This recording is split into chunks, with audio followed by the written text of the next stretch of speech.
নমস্কার। স্বস্তি বার্তার পক্ষ থেকে আপনাদের অনেক অনেক অভিনন্দন। আজকে আলোচনার যে বিষয়, মেয়েদের জন্মদিন পালন করলে কি অসুবিধা আছে। আমাদের একজন দর্শক বন্ধু তিনি বলছেন, আচ্ছা মেয়েদের জন্মদিনে কি পায়েস রান্না করতে নেই, বা আমাদের পরিবারে কোনোদিন মেয়েদের জন্মদিন হয় না, এটা কি ঠিক না ভুল?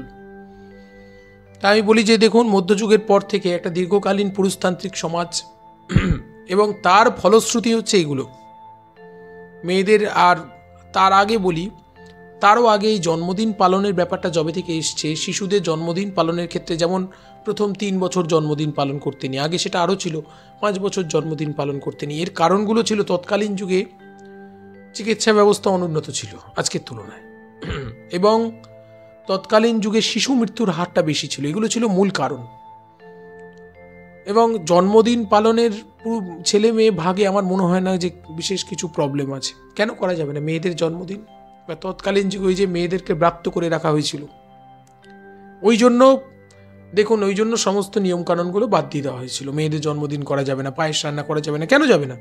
আজকে মেয়েরা যদি প্লেন চালাতে পারে, মেয়েরা যদি মহাকাশে যেতে পারে, তাই না, ছেলেদের সঙ্গে সমান তালে পাল্লা দিয়ে তারা কাজ করছে, আর্মিতে জয়েন করছে, তাহলে কেন তাদের জন্মদিন পালন করা যাবে না? অবশ্যই যাবে। যুগ এগিয়েছে এবং আমার মনে হয় না সেক্ষেত্রে ধর্মীয় সংস্কারে কোনো কিছু বাধা রয়েছে। কিন্তু যেটাই পালন করবেন সেটা সঠিকভাবে পালন করা উচিত।